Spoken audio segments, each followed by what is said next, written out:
ನಮಸ್ಕಾರ ಎಲ್ಲರಿಗೂ ಭಾವಂಜನಿ ಕಿಚನ್ಗೆ ಸ್ವಾಗತ. ಇವತ್ತಿನ ರೆಸಿಪಿ ಪುರಿ ಸೆಟ್ ದೋಸೆ. ಇದು ಮಾಡಕ್ ಬೇಕಾಗಿರೋ ಇಂಗ್ರೀಡಿಯೆಂಟ್ಸ್ ಎಲ್ಲ ಇಲ್ಲಿದೆ. ನಾನಿಲ್ಲಿ 2 ಗ್ಲಾಸು ಅಕ್ಕಿ ತಗೊಂಡಿದ್ದೀನಿ. ನೀವು ದೋಸೆ ಅಕ್ಕಿನಾದ್ರೂ ತಗೋಬಹುದು, ಇಲ್ಲ ಸೊಸೈಟಿ ಅಕ್ಕಿನಾದ್ರೂ ಯೂಸ್ ಮಾಡ್ಬೋದು. ಮತ್ತೆ 1 ಗ್ಲಾಸು ಕಡಲೆಪುರಿ, 2 ಟೇಬಲ್ ಸ್ಪೂನು ಕಡಲೆಬೇಳೆ, ಮತ್ತೆ ಇಲ್ಲಿ 1 ಕಪ್ ಆಗಷ್ಟು ಉದ್ದಿನ ಬೇಳೆ ಅಥವಾ ಉದ್ದಿನ ಕಾಳು ಯಾವ್ದು ಬೇಕಾದ್ರೂ ಯೂಸ್ ಮಾಡ್ಬೋದು. ಮತ್ತೆ 1 ಟೀ ಸ್ಪೂನು ಮೆಂತೆ. ನಾನೀಗ ಮೆಂತೆ, ಕಡಲೆಬೇಳೆ ಮತ್ತು ಉದ್ದಿನ ಬೇಳೆನ 2-3 ಸಲ ತೊಳೆದು ಒಟ್ಟಿಗೆ ನೆನೆಸಿಟ್ಕೋತೀನಿ, 3 ಕೂಡ.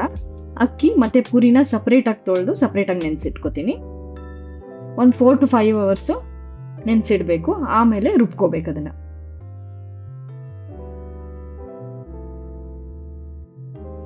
ನೋಡಿ, ನಾನು ನೆನೆಸಿಟ್ಟಿರೋ ಇಂಗ್ರೀಡಿಯೆಂಟ್ಸ್ ಎಲ್ಲ ರುಬ್ಬಿಟ್ಕೊಂಡಿದ್ದೀನಿ. ಇದನ್ನು ಒಂದು ರಾತ್ರಿ ಫರ್ಮೆಂಟೇಷನ್ ಆಗೋಕ್ಕೆ ಬಿಡ್ತೀನಿ. ಈಗ ನೋಡಿ, ಫರ್ಮೆಂಟೇಷನ್ ಆಗಿದೆ. ನಾನೀಗ ದೋಸೆ ಮಾಡಿ ತೋರಿಸ್ತೀನಿ ಎಷ್ಟು ಚೆನ್ನಾಗಿ ಬರುತ್ತೆ ಅಂತ.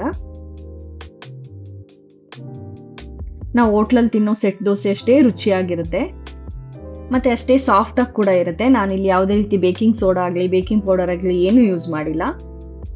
ಈಗ ಒಂದು ಸೈಡ್ ಬೆಂದಿದೆ. ನಾನು ಇದಕ್ಕೆ ಒಂಚೂರು ತುಪ್ಪ ಹಾಕ್ಕೊಂಡು ತಿರುಗು ಹಾಕೋತೀನಿ. ನೀವು ಮನೇಲಿ ಒಂದ್ಸಲ ಟ್ರೈ ಮಾಡಿ, ಟೇಸ್ಟ್ ಹೇಗಿದೆ ಅಂತ ಕಮೆಂಟ್ ಬಾಕ್ಸಲ್ಲಿ ಕಮೆಂಟ್ ಮಾಡಿ. ಇಷ್ಟ ಆದರೆ ಖಂಡಿತವಾಗ್ಲೂ ಲೈಕ್ ಮಾಡಿ. ನೋಡಿ ಎಷ್ಟು ಗರಿ ಗರಿಯಾಗಿ ಬಂದಿದೆ ಮತ್ತು ಸಾಫ್ಟಾಗಿ ಕೂಡ ಇರುತ್ತೆ. ಬಿಸಿ ಬಿಸಿಯಾಗಿ ತಿಂದರೆ ಸಖತ್ ಟೇಸ್ಟ್ ಆಗಿರುತ್ತೆ. ರೆಸಿಪಿ ಇಷ್ಟ ಆಯಿತು ಅಂದರೆ ನಿಮ್ಮ ಫ್ರೆಂಡ್ಸ್ ಆ್ಯಂಡ್ ಫ್ಯಾಮಿಲಿ ಕೂಡ ಶೇರ್ ಮಾಡಿ. ಇನ್ನೂ ಹೆಚ್ಚಿನ ರೆಸಿಪಿಗಳಿಗೆ ಭಾವಂಜನಿ ಕಿಚನ್ ಯೂಟ್ಯೂಬ್ ಚಾನಲ್ನ ಸಬ್ಸ್ಕ್ರೈಬ್ ಮಾಡಿ. ಹಾಗೆ ಬೆಲ್ಲೈಕನ್ ಕ್ಲಿಕ್ ಮಾಡೋದನ್ನು ಮರಿಬೇಡಿ. Thank you.